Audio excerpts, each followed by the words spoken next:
Hello and welcome to Moment of Truth on Labour Social. I'm Graham Hughes. Good news, everyone! As we come to the 4th anniversary of us leaving the European Union, the most successful and lucrative international trading union in history, it looks like UKIP is done. Or, as slayer of Brexit unicorns Edwin Hayward puts it, done like toast. In a supernova. Rebecca Jane, the deputy leader of UKIP, has quit her post and has cited the lecherous behaviour of party chairman Ben Walker as the reason. It turns out that Brexity right-wingers are, generally speaking, a pack of entitled, incompetent sex pests. In other news, water is wet and bears do, in fact, shit in the woods. Jane, a former Big Brother contestant and regular on Gamma Box News, declared that the party formerly run by Nigel Farage is dead. She derided it in a stinging Twitter post, which she accompanied with some screen caps of increasingly salacious private chats that Jane had with the aforementioned Ben Walker. These screen caps would be incredibly shameful if UKIP has had any shame. Jane claimed that she was planted as deputy leader of UKIP for no other reason than this Ben Walker creep wanted to get her into bed. She sent sympathy to his fiancée and then went on to claim that Lewis Perry, who has been announced as candidate for UKIP leader, is being planted by the chairman for exactly the same reason. According to Jane, Walker has previously referred to Perry as a stupid bitch who wanks off Tice and Farage on TV, which is a mental image that I think we could have all done without. She went on to say that UKIP is not a democracy, it's one man telling people what to do, which seems a bit bizarre, really, because that's pretty much the dictionary definition of a right-wing party, and it has been since time immemorial. Apparently, Ben Walker protects his position because he's paid, and everyone else in the party is doing it out the badness of their own hearts. Jane says that UKIP is rotten to the core. I could have told her that 20 years ago, and hasn't learned from the mistakes of the past. Ironic, as mistakes of the past are things that GBBs believe should not be taught in schools, or mentioned anywhere within 10,000 metres of a stately home. She signed it off by saying that UKIP's credibility has gone out the window. And now, there's a lot of you watching this thinking, like UKIP had any credibility in the first place.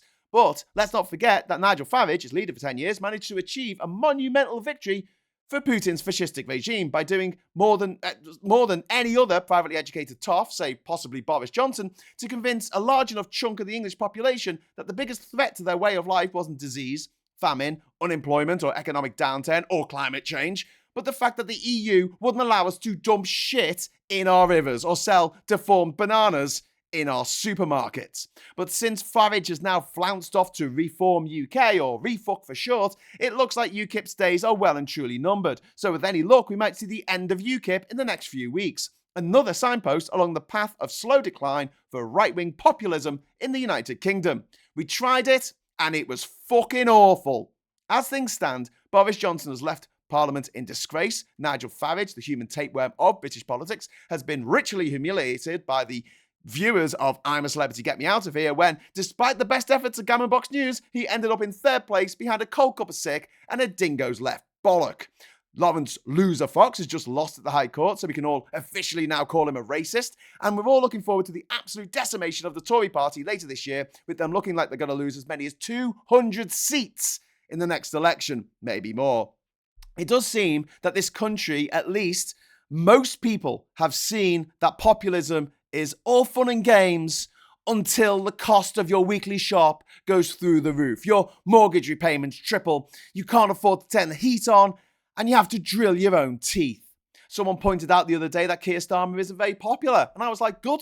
I don't want him to be popular. He's a politician, not a fucking pop star. I don't want someone who in power who would win Strictly Come Dancing. I want someone who will start building a better and brighter future for generations to come. We dallied with populism, and look where it's got us. The UK is poorer, more divided, more desperate than ever before. With the revolutions in tech, innovation, manufacturing, energy, and logistics we've seen in the last 50 years, we should be charging towards that kind of Star Trek utopia where poverty and despair are things of the past, not a place where 3 million people are using food banks and Victorian diseases and making a comeback. This is a disgusting, vomit-speckled face of populism, and there is a long history of charismatic chancers who will fleece you of everything and have you thanking them afterwards, and it's got to stop. We're smarter than this, aren't we?